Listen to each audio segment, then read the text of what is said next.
Yo, what's going on, Dragon Ballers? Welcome back to another gameplay video. Today we have myself on the bottom playing blue-yellow Mecha Frieza with Senzu Beans. So this is going to be a pretty similar build to the one that you saw Danny profile on the channel last week. He got top 4 at the core TCG online regional with. And on top we have Nerd Farmer playing red Bardock's crew aggro. So we're going to see how Mecha Frieza is able to navigate this aggro matchup. A lot of people would say that Mecha Frieza has a rough time with aggro, but it really depends a lot on the build. So Bean definitely helps a lot with that. We'll see how it goes in this video. So we are charging the one of Cold Bloodless. It does feel kind of bad, but Bloodless I don't think is going to be too impactful in this matchup. I also don't want to charge Super Combo, don't want to charge a Bean. You can't really charge blue in this deck. You got to charge yellow or a blue-yellow.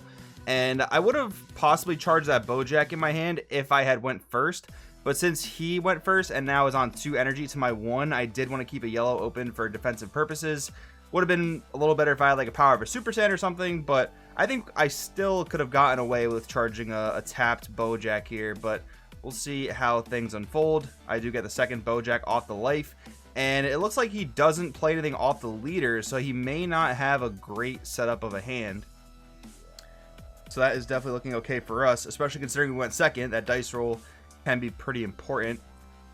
So we're going to go leader here. Leader to leader, drawing another super combo. So good thing is our hand's looking very, very defensive, that's for sure. Proactive, not yet, but we'll see if we can get there. And now that we do have the blue-yellow charge, once it comes back to our next turn, we'll be able to use those Senzu Beans as we need to. Being at 7 life, not super worried about getting pressured too hard here.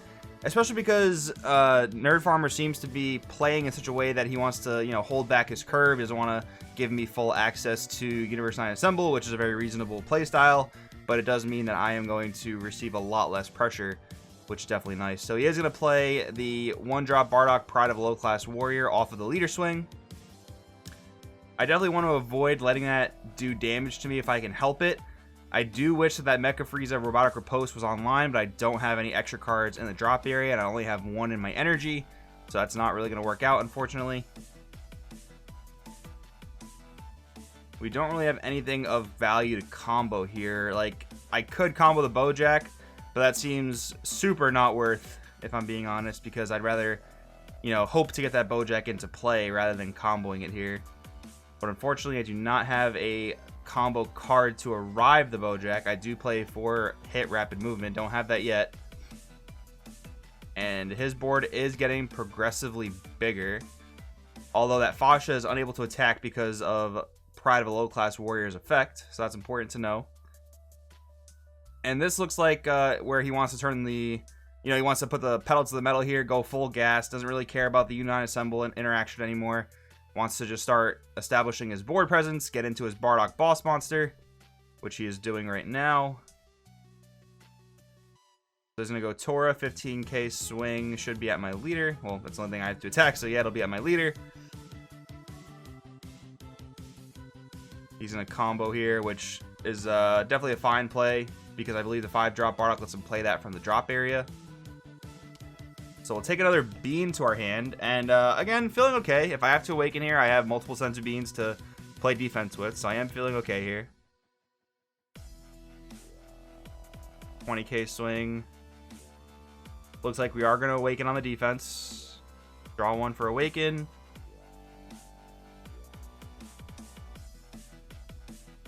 Debating on activating the Unite Assemble. He is tapped out, so I will get the full benefits of that. We'll take a life.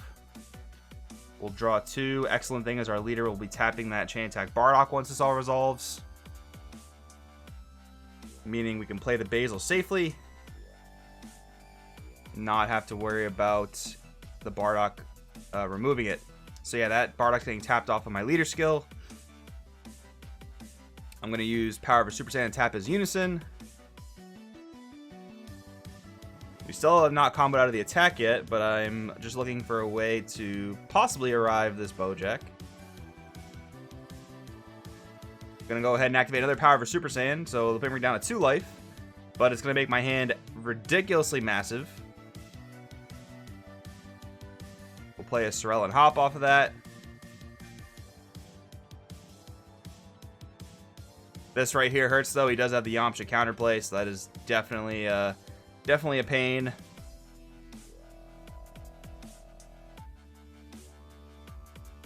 I think I would like to combo the Bojack and play Bojack.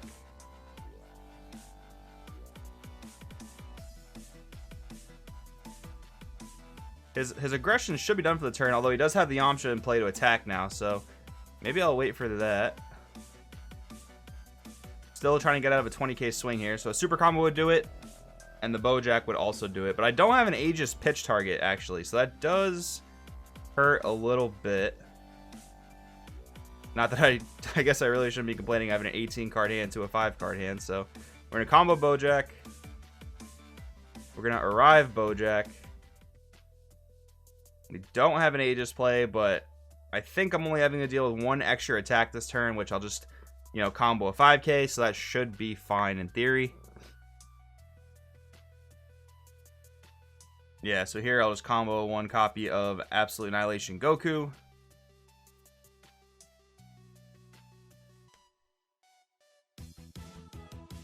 And from there, it looks like it's going to be my turn. I have all 4 Senzu Beans in my hand, so you guys are about to see the absolute insanity that this deck is able to output in just a second here.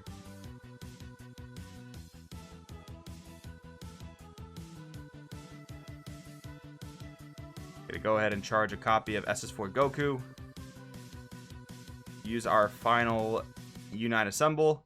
Which, man, Mecha Frieza, just that's what makes Universe 9 Assemble broken. If you think Universe 9 Assemble is a broken card, without Mecha Frieza, the card is very, very mediocre. So I just want you guys to kind of keep that in perspective. Like, no other yellow deck was able to really use Universe 9 Assemble before Mecha Frieza was able to.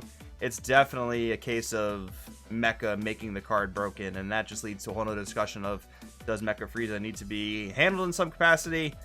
My answer is going to be yes. But anyways, going on to our assault here, we do get him down to 4 life. Basil's at 19k.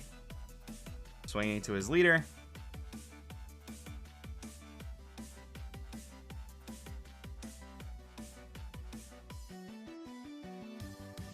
He's going to flip here.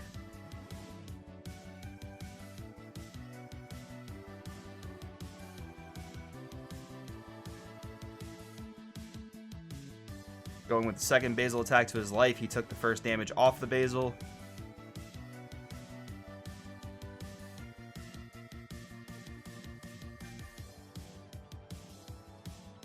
So he is going to activate King Vegeta's Imposing Presence, pitching a Violent Raise, which is just another dead card in his hand, so might as well. The Basil is at 9k for this attack. I could combo to keep going, and I probably should, to be honest. Yeah, so looks like we're going to combo a copy of the Android Demonic Duo. Really solid card coming out of set 13. It's kind of like in the place of Raiders Warcry right now. Now, I'm not, like, convinced that it's just straight up better than Raiders Warcry, but it's a card I'm testing out, and so far I have liked it. So he's going to Yamcha counterplay and kill the Basil, but one thing that he may not have been aware of at the time we did this was that because Yamcha's a counterplay skill, the Android has deflect, so it's not affected by Yamcha.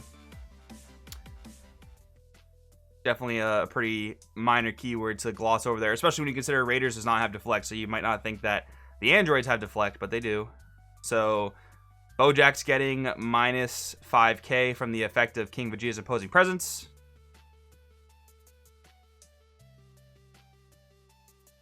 Looking to throw Bean on the androids here, and that makes sense because Bean gets a whole lot of value when you use it on dual attackers, because it's essentially a 5k combo you get to use twice for the price of just 1 card, which is amazing. Power of a Super Saiyan, gonna tap his Yamcha, so he has just even less combo power.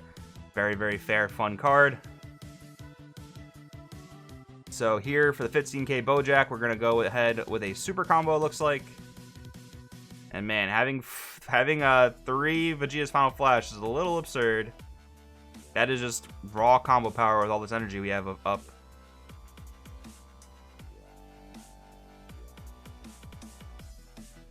Looks like we'll go ahead and do another super combo just to make sure he takes this damage. Bottom deck, Power of a Super Saiyan. We used it once already this turn, so we can't use it again.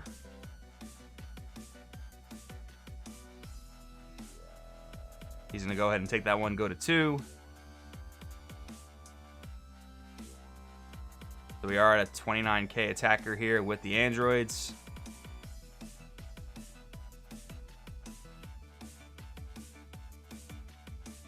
Attacking his leader, and I do have the Champa. So now here's one thing I'm keeping in mind. I'm not really too worried about any battle interruptions, and that's mostly because he doesn't have any energy available. He's already used his unison counterplay for the turn, and there's not really much that Red can do for free in terms of battle interruptions. Like Mecha, for instance, can use a free Final Flash to negate all skills, but Red doesn't really have anything like that. So I do just eat the minus 5k off the opposing presence, but this is definitely enough combo power to win the game. He kind of scoops it up there. But yeah, that was kind of the full insane pushing power of the Mecha Frieza deck. Thank you guys for watching. I'll see you guys next time.